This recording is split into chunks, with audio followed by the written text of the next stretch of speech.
So welcome back to the channel, and in today's video I'm reacting to a documentary clip about Gianni Versace, which should be a lot of fun because I don't think I've ever talked about Versace on this channel.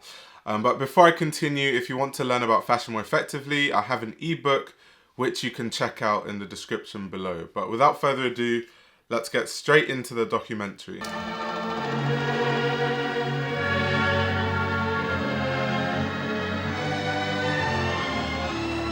Gianni Versace's favourite fabric starts life as the spit of a worm secreted into a cocoon.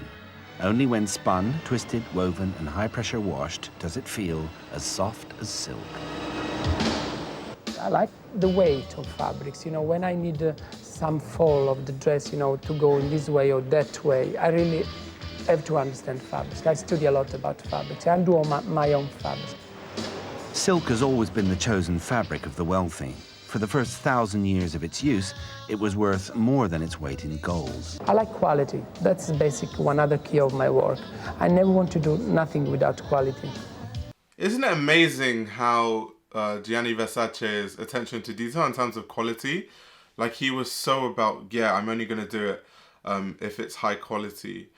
And it's kind of sad that I think there are definitely designers now that care about quality. It goes back to a video I made not too long ago when we were talking about if fashion was better 30 years ago. It's just those names, the names that we associated with high quality in the 80s and the 90s, and, you know, or brands that we associated with high quality when the actual founders of the brands were alive, like the Dior's and the Balenciagas and the Schiaparellis. I feel like once the originators of brands die, a lot of times, a lot of the reason why they started a brand in the first place or their vision for the brand, it all just gets muddied, which is why a lot of these brands that have been over commercialized by massive companies, in the case of Versace, it's Capri Holdings, in the case of Balenciaga, it's Kering, in the case of, I don't know, Dior, it's LVMH. That's why I see what they're doing because they have big fashion shows and everyone looks at the fashion shows, but I do look towards newer designers and designers that have their own vision and are at like newer brands and stuff like that. Some would argue that Versace is more about quantity, calling him the king of excess. Aficionados tend to be newly rich with an extroverted sense of style. In a word, showbiz personalities. There is many influence from a rock star to punk, and you have to put it all together. Why? That's life. And I think that is the key of my fashion, the contrast between the rich and the poor, the crazy and the sophisticated. Making clothes cruder and cruder, the message of the clothes cruder and cruder. The men are studs, the women are everyone's idea of what a hooker, a really high-class hooker should be. I love Colin McDowell. Like, I've read a lot of Colin's work. But obviously this documentary was made in like the early 90s. But to say that the aesthetic of Versace's clothes, it looked like upper class hookers, is insane to me. That is so insane. But anyway, let's continue. The overall message may be undeniably overt, but his passion for refined materials has made him many fans. I think he's the best at print, best. He's the best. And I think the collection of last summer 91 was the éclatement of all the print of Versace mixed. I think it was the most incredible beginning of the mixed print of Gianni. Gianni's client, printed in 40-meter batches at a time, there will be enough only for, say, 13 Versace shirts or 10 short dresses. It takes 20 minutes per color, and Versace favors up to 20 colors in his prints.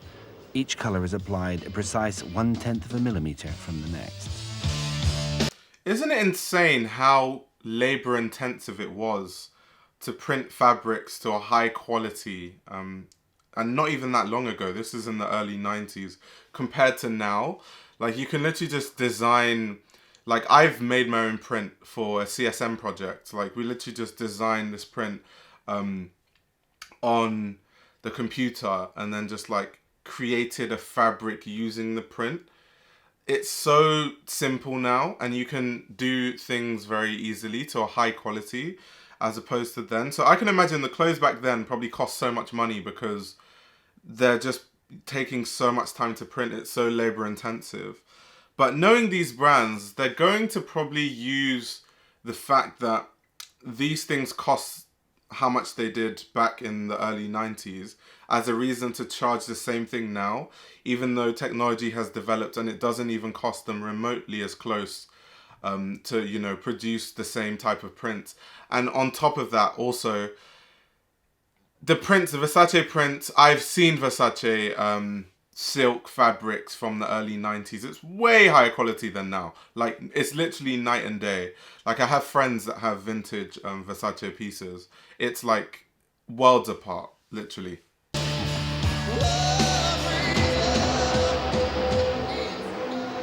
This is typical mixture, but who will mix the seashell with some tartan? I mean, this is really Gianni. This is what he is great at.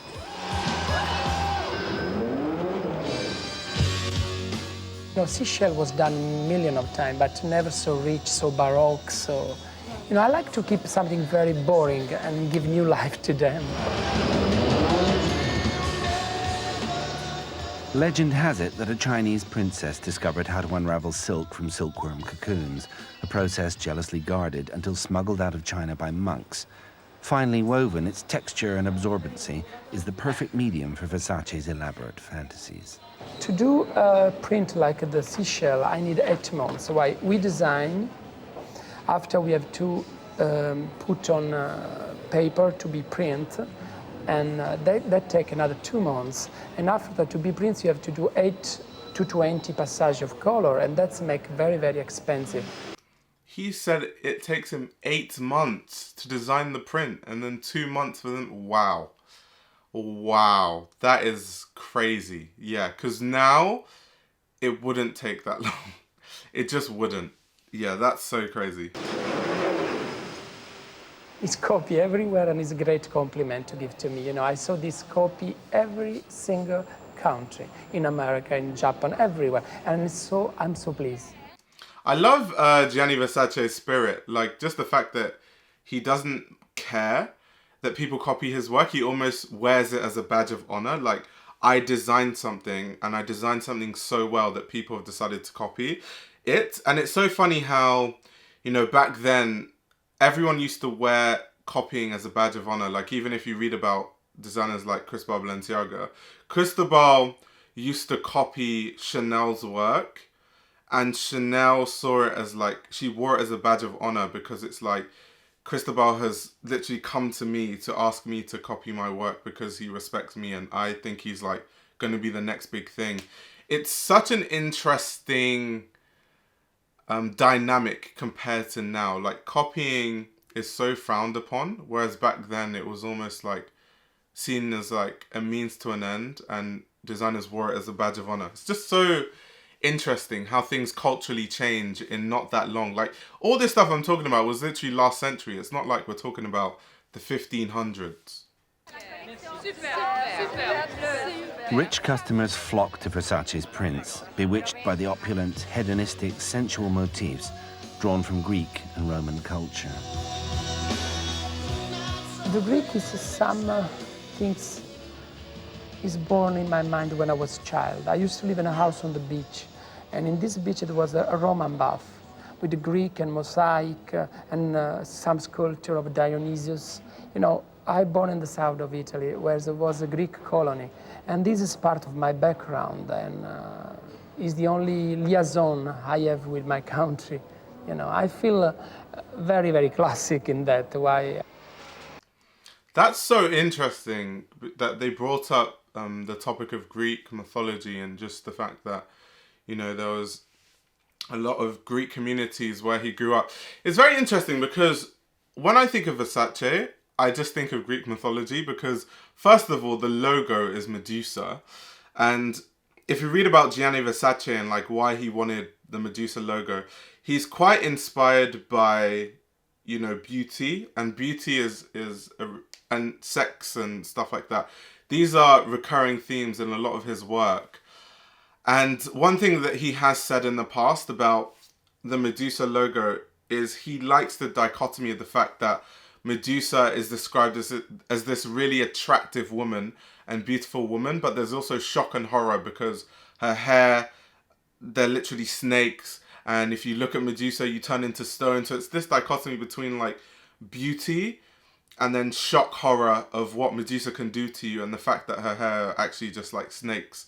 And it's that dichotomy that he tries to bring through his clothes. So it's like celebrating the bodies of women, it's accentuating women's sexiness, making women feel sexy, but at the same time, some of his designs create like a shock factor. Like when you look at it, it's like, oh wow. And then some of them are very attention seeking. It's why he likes bold and loud prints. And I love how all these ideas tie back into the Greek mythology. It's just like so interesting. She's a friend of all the rock stars. She's very sweet. She's very strong. And that's relation I have with her inspired me a lot. She likes to wear tights for 12 years. She always wear tight, and she likes animal prints, and she influenced me in that. It's a kind of primitive things women like. And even men this year wear a lot of vests with animal prints. Sometimes people are, to me, are stupid. I don't know why. They say, men never wear that. Don't forget history, what men wear in the 17th century. Wig and beautiful things and jewelry. Today they want us to look like, a very, very boring banker without fantasy. I love that point that Gianni Versace made. It's a point that a lot of people in fashion make. I see that, like, so many people say, I think I've even made this point where it's like, in fashion, men used to dress even more extravagantly than women. They had big wigs and these, ostentatious looking jackets that are embroidered in so many different things and weaved in so many intricate ways. And they had these heels that they used to wear and these long socks. It was crazy. And I went to an exhibition in the V&A not too long ago where it was about like how masculinity has changed and how the dressing of, men has changed over the years. And it's such an interesting thing, but it's always, context is important because like the point that Gianni Versace was making in this video was that people are always saying, oh, men should look like this or men should look like that. And I don't think there's a way that men or women should dress. I think just wear what you want, dress how you want to dress. All this stuff that people put labels on, there don't need to be labels. That being said, it makes sense why in the context of the boring menswear post the French Revolution, that people, if you were to dress in the way that people dress in the 1700s, why people would look at it weird. It's the same way if I jumped in a time machine in like Doctor Who's TARDIS and I went back into the 1700s and I dressed how I dress now, they would probably look at me like I'm crazy, partially because I'm actually just black. that would be not great to go back into the 1700s as a black person, but yeah, that's beside the point. But yeah, my whole point that I'm making is that contextually though, you can understand why people have these narrow-minded viewpoints on fashion. It's due to the context of what men wear now. And so when we go into the 1700s and men dressed very, out there, if you were to dress boring, then it would look weird. Especially if you were, because I know back then it was all about class in the 1700s. So if you were of a higher class, you had all these expensive laces and silks and all these crazy fabrics. And it was normally the lower class people that dress more plain. So depending on your class, like if you're upper class but you dress really plain, it would look weird, is my point. That is very shameful. I think men need to dress up in the way they like, jeans and t-shirt if they like, or very dress up without be shocked. Why? Though you might need the support of boring bankers if you don't want to lose your shirt on menswear prices going anywhere up to $6,000. Every fabric story is a journey. This is the end of the Silk Road that started with worms in China, spun and woven in Japan, printed in Italy, shown in Paris, and sold in lavish Versace boutiques around the world. In Caesar's time, craftsmen who whispered the secrets of silk spinning faced death. Today, the penalties are purely financial. This floor-length printed ball dress costs $30,000. The idea was to do one shop who is very, very close to my life, to my style, to the house I have. I want people to come here and find my style, my dress, my accessory, and feel home. Every single thing is a little fantasy, and people feel happy here. Elizabeth Hirschman, a dedicated Versace customer, feels very happy here. She buys a number of top-line Versace atelier outfits each season and spends in excess of $100,000 annually. Maybe it's a little bit. $100,000 in the early 90s was a crazy amount of money. That's insane. And she spends that every year. She must be like rich. Too much for me, you know. We should try the other one. Not that prices scale down much for ready-to-wear. A silk blouse for $2,000, an animal print skirt, $3,000, a seashell printed dress, $10,000. I couldn't possibly wear a skirt that I couldn't lift off the hanger. This is very Kylie Minogue. 720 silkworms eating 20 kilos of dry mulberry leaves and cocooned for 45 days results in 3 meters of fabric weighing only 120 grams per meter. Woven at 180 silk threads per centimeter, printed in up to 27 vibrant colors in as many as 1,500 different permutations. Late 20th century fantasy and illusion brought to you courtesy Gianni Versace. C'est moi? No? What is interesting about the way Versace uses prints of animal pelts is that it, of course, is so obviously fake. And in a way, it stands for what that sort of fashion is. The whole fashion look is fake. Women are looking like hookers, but they're not hookers. They don't want to be sort of accosted as if they were a hooker. It's a whole completely fake story. And it's game playing, it's role playing. Conor McDowell keeps talking about hookers. It's crazy. But anyway, that part was so interesting because it just reminded me of like old Versace couture collections. And that's why I think Versace, which is why I want to maybe make a separate video on Gianni Versace's work one day. That is probably the most underrated side of Gianni Versace's work. He was an insane designer, especially when you look at the couture collections. Let me find my Versace book, 1 second. So this is the Versace catwalk book. It came out really recently, so it's very close to up to date on all the collections. And in this book, you can like, I won't show you too much because I don't want to get sued by the company. But in the book, you basically get to see all the different couture collections that Gianni Versace designed. And it's so, like, the details and just the attention to detail. It's amazing, the stuff that he was designing. Because I feel like sometimes Versace gets overshadowed by the fact that, you know, he's associated with the big supermodels like, you know, Naomi Campbell and Cindy Crawford, Linda Evangelista, Chrissy Turlington, and the whole, you know, that whole shebang about the fact that they were in the George Michael music video, Freedom, and then shortly after they were in the Autumn-Winter 1991 Versace collection, and then that became a big moment, and he was sending models out by like 2s and 3s, which hadn't been seen. It wasn't often that you'd see that. Models just normally walked like as one. And then at the end, they literally had the 4 supermodels holding hands, walking on the runway to George Michael Freedom song that they literally just featured in the music video of, and that was huge. And some people even consider that as like one of the most influential music videos in fashion. And the thing is, moments like that, or moments in Hollywood, or the supermodels wearing like Versace's clothes to premieres, I think all of that glamour and Hollywood and the music videos and the celebrity, I think all of that started to overshadow the fact that Gianni Versace was actually a very, very good designer. And like the designs that Versace made were just like, some of them were just so amazing. And I feel like a lot of his work is overshadowed. So just seeing some of the couture collections like in this documentary clip, I was getting really excited because it just reminded me, and it's just sad that they stopped making couture collections at Versace. Yeah, it's just sad. I like animal prints. First of all, I like the color. Looks aggressive, it can look soft, it can look in many different ways. Depends on the putting things together. And I think women of today, they care a lot about their body, their physical health, and everything. So it's not about being sexy, it's about being healthy and good looking.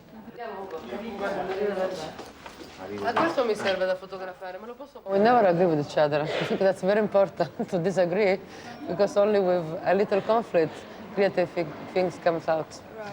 So It's not like we don't agree. We do agree sometimes, but with a different point of view. Yeah. Especially because I'm a woman, he's a man, so that's normal. Versace's sprawling empire is actually a very tight unit, controlled by his sister, his brother, and his brother-in-law. Every single details I control. I really work many days inside this shop, even to move the things. I think you never have to leave nothing to not control. You have to control every single thing. That is the gift to my customers, to my fan. I love that. Versace, you know, being in a store, arranging the clothing, interacting with the customers. I feel like now, a lot of these big business designers, they almost feel like maybe a bit too big for their boots, that they shouldn't be doing stuff like being in a store. I'm like too important for that type of thing. And it almost comes across like certain designers, they don't care about the clothing, because you can tell that Gianni Versace cares about the clothing. He's literally in a store interacting with the clothes, seeing how the customers interact with the clothes. Some of these designers just like lock themselves in a room and then only go to like the big shows and stuff, and don't really, there's this air of like, it feels like they're too big or too important for certain things. That's like the energy you get from certain designers. Obviously not mentioning any names, because I don't want anyone to come for me and my channel. If not quite a gift, at least a product which is totally, irrepressibly, vibrantly Versace. To some, Gianni Versace is a vulgarian, to others a visionary who takes an imprint of the past and presses it on the present, creating evocative layers of illusion. Now at the height of his powers, and like one of the Greek gods from his own prince, Versace bestows his benediction on each of the girls who have today metamorphosized from mere supermodels into the glossy, multicolored, many-patterned template of Versace woman. Yeah, that was actually really interesting to watch. Yeah, brought back good memories. Like, yeah, Versace Haute Couture, wow. Comment down below what your favorite Versace collection is from the Gianni Versace era, and then maybe another collection from Donatella Versace's era. And on that note, I'll be back with another video very soon.